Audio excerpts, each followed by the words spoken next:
Hello friends, मैं संदीप तिवारी पंकज आप सभी का बहुत बहुत स्वागत करता हूं अपने यूट्यूब चैनल अवध कंप्यूटर ज्ञान में। दोस्तों, जैसा कि पिछले ट्यूटोरियल में हमने आपको सॉफ्टवेयर के बारे में बहुत ही विस्तार से बताया था, और अगर आपने हमारा पिछला ट्यूटोरियल नहीं देखा है तो ऊपर आई बटन पर क्लिक करके पिछला ट्यूटोरियल देख सकते हैं। और आज के इस क्लास में हम आपको बताएंगे लैंग्वेज ट्रांसलेटर क्या होता है, असेंबलर क्या है, कंपाइलर क्या है, इंटरप्रेटर क्या है, प्रोग्रामिंग लैंग्वेज क्या होती हैं, प्रोग्रामिंग लैंग्वेज में मशीन लैंग्वेज क्या है, असेंबली लैंग्वेज क्या है, हाई लेवल लैंग्वेज क्या है। तो इन सभी के बारे में बहुत ही विस्तार से बताएंगे। अतः ये जो क्लास है आज की बहुत ही इंपॉर्टेंट है।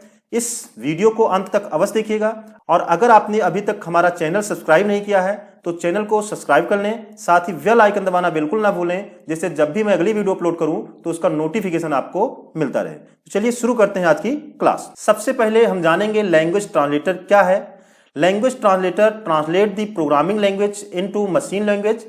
Translated program are called as object code. तो जो लैंग्वेज ट्रांसलेटर है, लैंग्वेज ट्रांसलेटर प्रोग्रामिंग लैंग्वेज को क्या करता है, मशीन लैंग्वेज में कन्वर्ट करता है। क्योंकि हमने आपको बताया था कि हमारा जो कंप्यूटर है ये हमारी भाषा नहीं समझता, तो हम क्या करते हैं, हम अपने जो प्रोग्राम बनाते हैं, जो सॉफ्टवेयर बनाते हैं, वो किसी न किसी प्रोग्रामिंग लैंग्वेज में बनाते हैं। तो प्रोग्रामिंग लैंग्वेज को कंप्यूटर की भाषा में कन्वर्ट करने के लिए लैंग्वेज ट्रांसलेटर का प्रयोग किया जाता है। तो ये मशीन लैंग्वेज में कन्वर्ट करता है, क्योंकि हमारी कंप्यूटर की जो भाषा है वो मशीन लैंग्वेज है, बाइनरी है। तो ये क्या करता है, प्रोग्रामिंग लैंग्वेज को 0-1 के फॉर्म में कन्वर्ट करता है। ट्रांसलेटेड प्रोग्राम को ऑब्जेक्ट कोड कहा जाता है। मतलब कि जो प्रोग्रामिंग लैंग्वेज है, जब उसको ट्रांसलेट कर दिया जाता है तो वो जो प्रोग्राम है उसको ऑब्जेक्ट कोड कहा जाता है। और ये 3 प्रकार के होते हैं। लैंग्वेज ट्रांसलेटर आपका 3 प्रकार का होता है, असेंबलर, कंपाइलर और इंटरप्रेटर। तो चलिए हम जो है इसके बारे में और भी ज्यादा आगे जानते हैं। लैंग्वेज ट्रांसलेटर में हम जानेंगे असेंबलर के बारे में। असेंबलर क्या है? It converts assembly language to machine language and code consist of mnemonics. It reads the whole pages in single go. तो जो आपका असेंबली लैंग्वेज है, ये असेंबली भाषा को क्या करता है, मशीन भाषा में बदलता है। असेंबलर असेंबली भाषा में लिखे गए प्रोग्राम को मशीन भाषा में बदलता है। जो प्रोग्राम कोड है, प्रोग्राम कोड निमोनिक कोड से मिलकर बना होता है, स्मारक कोड से मिलकर बना होता है, और ये एक बार में पूरा का पूरा पेज पढ़ता है। अगला है कंपाइलर। कंपाइलर क्या है? It converts source code written in high level language into machine level language and code consists of high level language. It reads whole source code in single run and traps the error. तो जो compiler है ये उच्च स्तरीय भाषा में, high level language में लिखे गए सोर्स कोड को मशीन भाषा में बदलता है, 0-1 के फॉर्म में बदलता है। प्रोग्राम कोड उच्च स्तरीय प्रोग्रामिंग भाषा में लिखा जाता है, हाई लेवल लैंग्वेज में लिखा जाता है। ये एक बार में पूरा का पूरा पेज पढ़ता है और जो भी गलतियां होती हैं प्रोग्रामिंग में उसको ढूंढता है, और जितनी भी गलतियां होती हैं लास्ट में ये सारी गलतियों को दिखाता है। कंपाइलर का प्रयोग सी, C++, C#, जावा जैसी प्रोग्रामिंग लैंग्वेज को ट्रांसलेट करने के लिए किया जाता है। अगला हमारा है इंटरप्रेटर। तो ये क्या करता है? It converts to high level language into machine level language and code consist of high level language. It's reads and converts the source code line by line.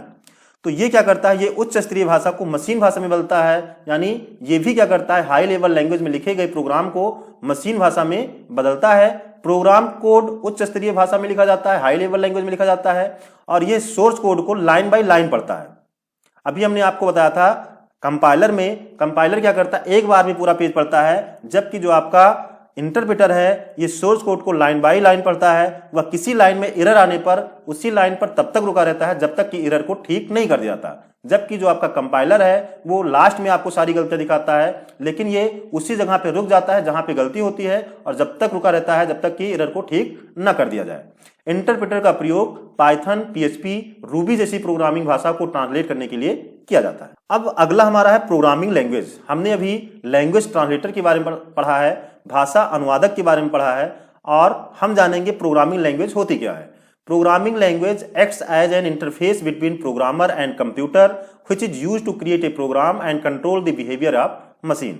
Computer language or programming language can be classified into 3 category. तो जो programming language है, programming language programmer और computer के बीच interface के रूप में कार्य करता है, जो कि किसी प्रोग्राम को, किसी सॉफ्टवेयर को बनाने और मशीन के व्यवहार को कंट्रोल करने, नियंत्रित करने के लिए प्रयोग किया जाता है और इसे 3 श्रेणियों में बांटा गया है। तो चलिए हम जानते हैं इनकी श्रेणियों के बारे में। सबसे पहले हम जानेंगे प्रोग्रामिंग लैंग्वेज में मशीन लैंग्वेज के बारे में। मशीन लैंग्वेज क्या है? A language use for computer programs in which instruction are written in the form of numbers so that a computer can understand and act on them।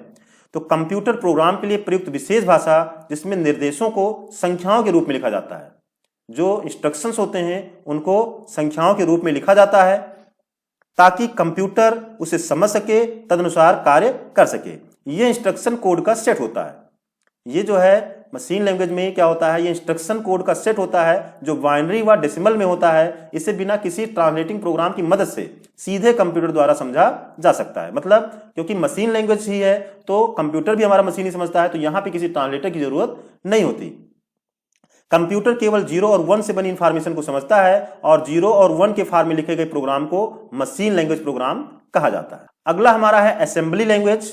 तो assembly language क्या है? It uses instruction command as substitution for numbers so that human can read the code easily then the binary code. It uses English like representation to write a program. तो ये जो आपका assembly language है, इसमें numbers के स्थान पर instruction command का प्रयोग होता है। इससे हम बाइनरी कोड की तुलना में ज्यादा आसानी से पढ़ सकते हैं। असेंबली प्रोग्राम को इंग्लिश की तरह ही लिखते हैं। असेंबली प्रोग्राम को इंग्लिश की तरह ही लिखते हैं। ये ऐसी प्रोग्रामिंग भाषाएं होती हैं जो कि पूरी तरह मशीन भाषाओं पर आधारित होती हैं, परंतु इसमें 0 और 1 की श्रृंखला के स्थान पर अंग्रेजी के अक्षरों और कुछ गिने चुने शब्दों को कोड के रूप में प्रयोग किया जाता है। इन कोड को हम निमोनिक कोड कहते हैं। असेंबली लैंग्वेज में जो हम प्रोग्राम लिखते हैं इनको हम क्या कहते हैं? निमोनिक कोड कहते हैं। वो कंप्यूटर प्रोग्रामिंग भाषा जिसमें मशीन भाषा में प्रयुक्त अंकीय संकेतों के स्थान पर अक्षर अथवा चिन्हों का प्रयोग किया जाता है, असेंबली भाषा अथवा सिंबल लैंग्वेज कहलाती है।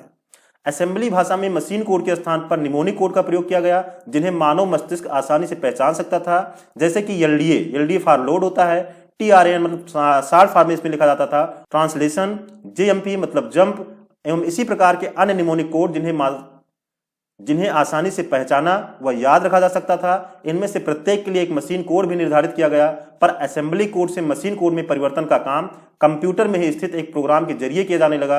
इस प्रकार के प्रोग्राम को असेंबलर नाम दिया गया और यह एक ट्रांसलेटर यानी अनुवादक की भांति कार्य करता है। असेंबली भाषा में लिखे गए प्रोग्राम को असेंबलर द्वारा ट्रांसलेट किया जाता है। अगला हमारा है HLL हाई लेवल लैंग्वेज, जिसको हम हिंदी में उच्च स्तरीय भाषा कहते हैं। To overcome the difficulties associated with assembly language, high-level language or procedure-oriented language were developed.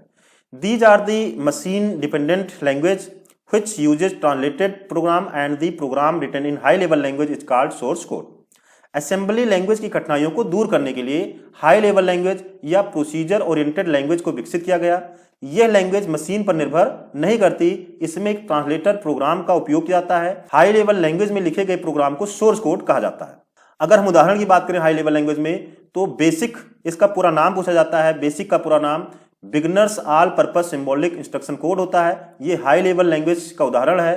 C++, pascal, Java, Fortran यानी फार्मूला ट्रांसलेटर, यूज फॉर मतलब इसका प्रयोग किया जाता है engineering, numeric and scientific computing के लिए फोर्ट्रान का प्रयोग किया जाता है। कोबोल का पूरा नाम होता है कॉमन बिजनेस ओरिएंटेड लैंग्वेज, जिसका प्रयोग बिजनेस व्यवसाय के क्षेत्र में किया जाता है। तो ये आपका हाई लेवल लैंग्वेज है जो कि असेंबली लैंग्वेज की कठिनाइयों को दूर करने के लिए हाई लेवल लैंग्वेज या प्रोसीजर ओरिएंटेड लैंग्वेज को विकसित किया गया था और इसको ट्रांसलेट करने के लिए कंपाइलर या इंटरप्रेटर का प्रयोग किया जाता है। तो आज की क्लास में हमने आपको प्रोग्रामिंग लैंग्वेज और लैंग्वेज ट्रांसलेटर के बारे में बहुत ही विस्तार से बताया है। आशा करते हैं कि आपको आज की क्लास पसंद आई होगी। अगर वीडियो अच्छी लगी हो तो एक लाइक अवश्य करें और अपने दोस्तों के साथ भी शेयर करें। यहाँ पे कुछ क्वेश्चन भी दिए गए हैं जिसको आप अगर इस टॉपिक को अच्छे से पढ़े हैं तो कमेंट बॉक्स में इसका आंसर दे सकते हैं। तो आज की क्लास में बस इतना ही, मिलते हैं एक नई वीडियो में। तब तक के लिए जय हिंद, जय भारत।